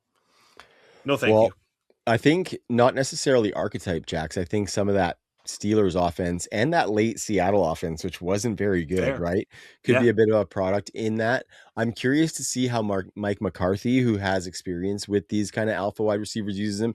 Not like a ringing endorsement for DK or anything. But my point on him is that I actually have him in one league, so I have to have a smidgen of cares. And it's the Underground League.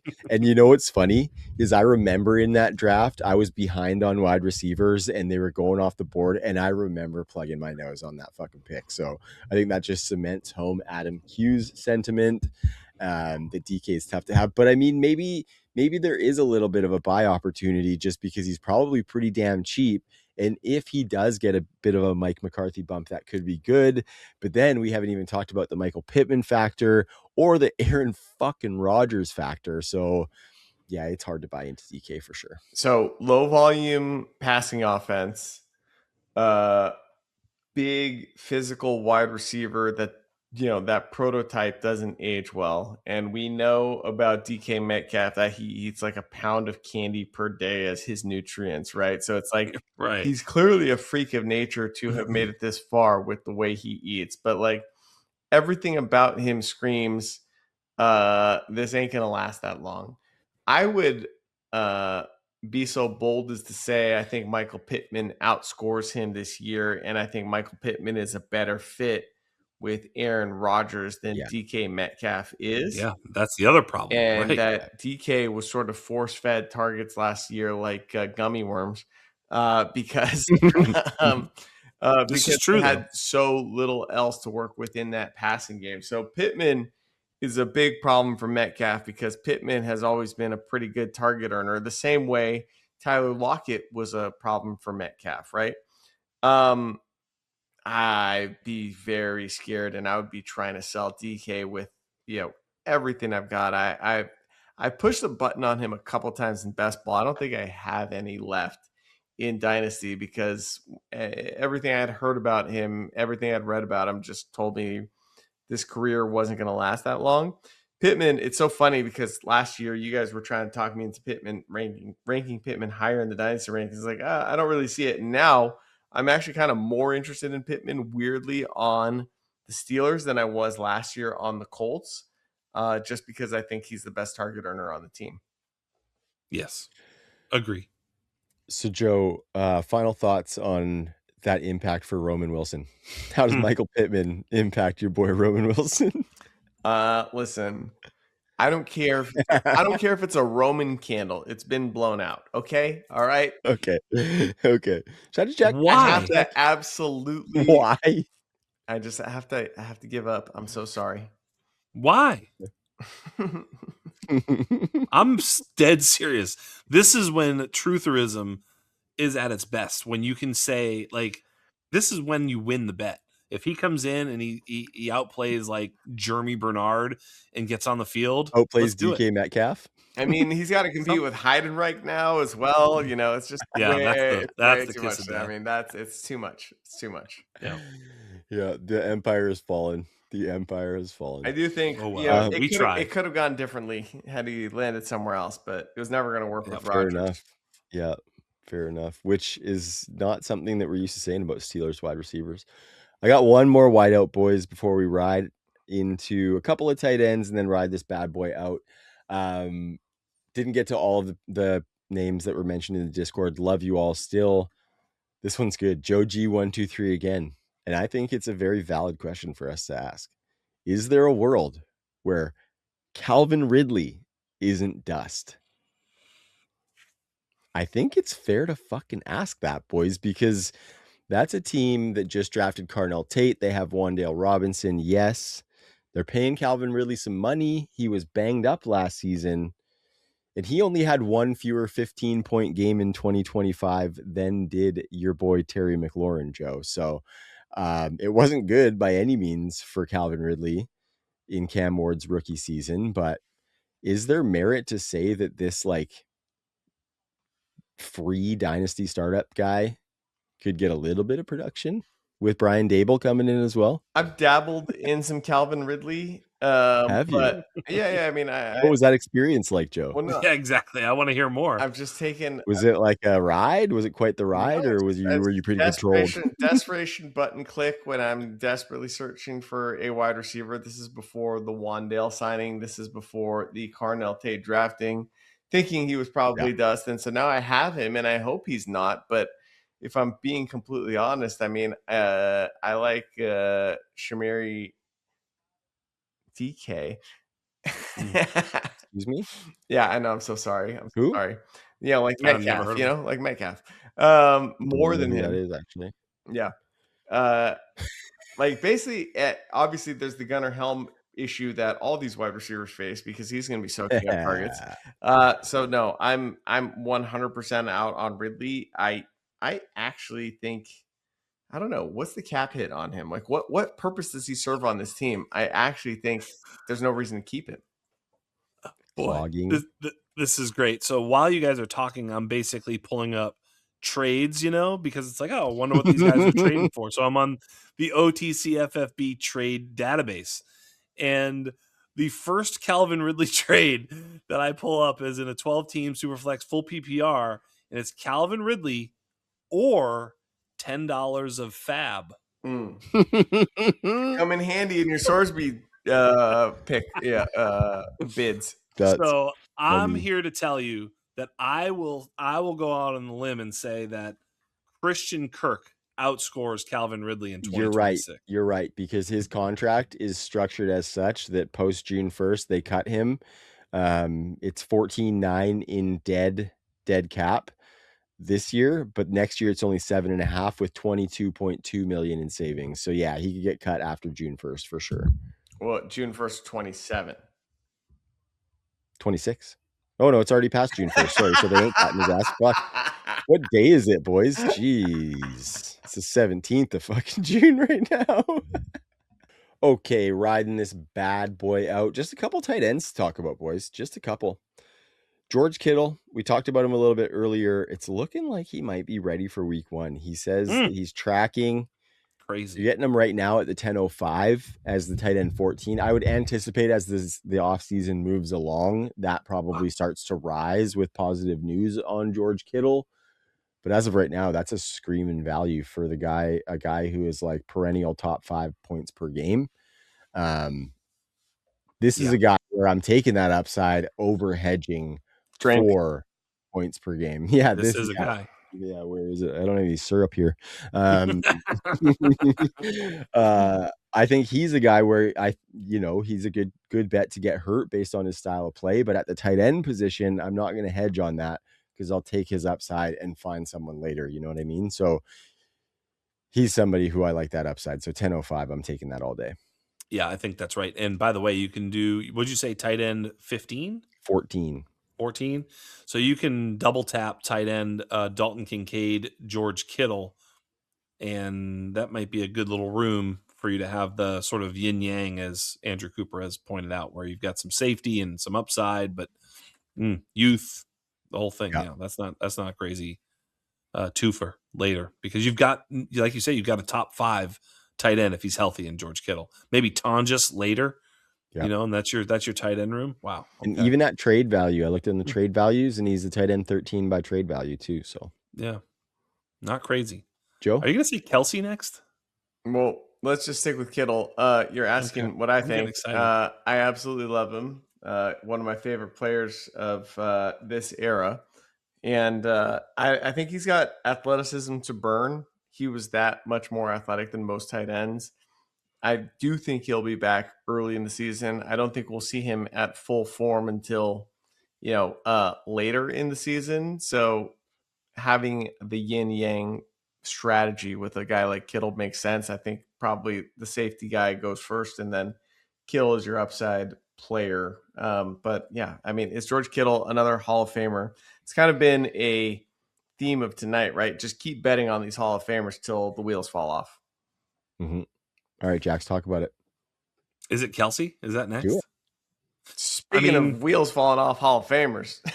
Right. This is it. I mean, this is probably the one to bet against, I guess. I do have Kelsey in a couple spots where I'm like, all right, one more year. Let's see what you got, player. Like, I thought we were kind of maybe even done last year. I traded for him maybe going into last year or whatever. And, you kind of get him on your roster thinking, okay, this is one more year. And it's 2 more years. So I think this is a bonus year. And so if somehow this snuck up on you and you don't have a contingency plan, that's on you. But where you roster Kelsey, I think the upside is worth just hanging on to him, because I don't think the trade value necessarily gets you anything more than his production might. Mm-hmm. No, I think you're kind of spot on there. I think like for that production, you're looking at, we talk about Coop's theory of being the number 2 target getter on a team. If you're betting on who's going to be the number 2 target getter, assuming that Rashee Rice is the number 1, is it going to be Travis Kelce or Xavier Worthy? It's going to be Travis Kelce, I think. Yeah. So I think he has that chance. He's going as the tight end 19 in startups, tight end 22 by trade value right now.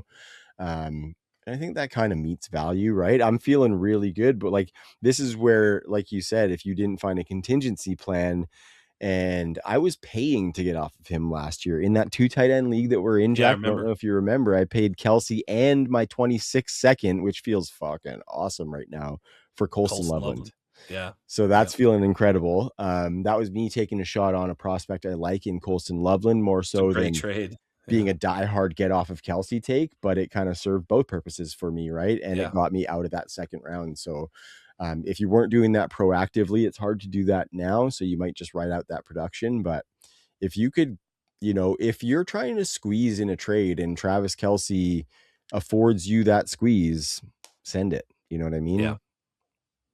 I would say send it. So Agreed. Send it. Speaking of sending it, what about another previous favorite in Mark Andrews real quick? The decline's been coming. He goes at the 1304 as the tight end 18. I think he's a guy who I've started to just write off as somebody I don't want. There is a lot of injury stuff happening. That offense is changing. They haven't really done, unlike other teams, they haven't done like the massive stockpile of tight ends to show us that they're going to go heavily towards that as a focal point. So not to say he won't be a big part of that passing attack, but I don't see the upside in him like we used to have.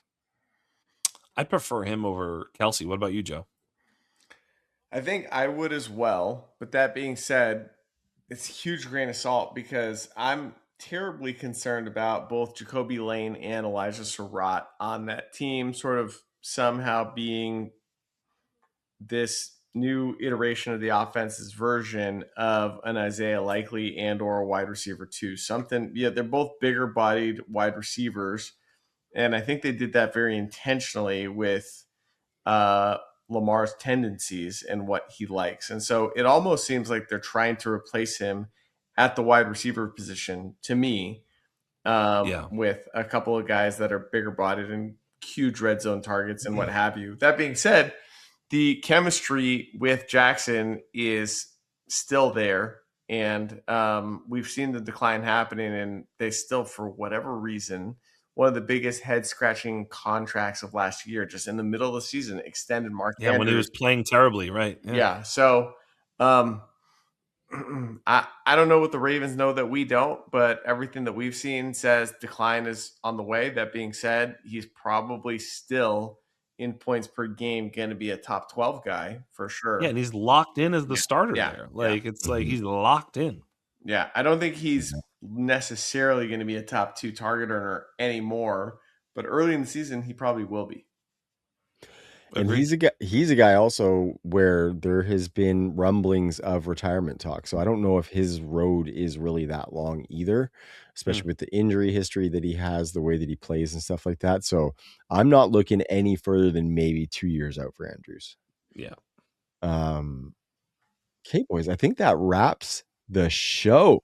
We did it. Got through. Hey, us old guys got through these old trusty vets as well. And we made it, boys. We did it. Time. As always, getting together with the boys is like the highlight of my week. Hope that shines through for all of our listeners. And I hope all of our listeners are checking out otcffb.com. That is where we want people going. Check out the tools, play with them, tell us what you like, tell us what we can do better.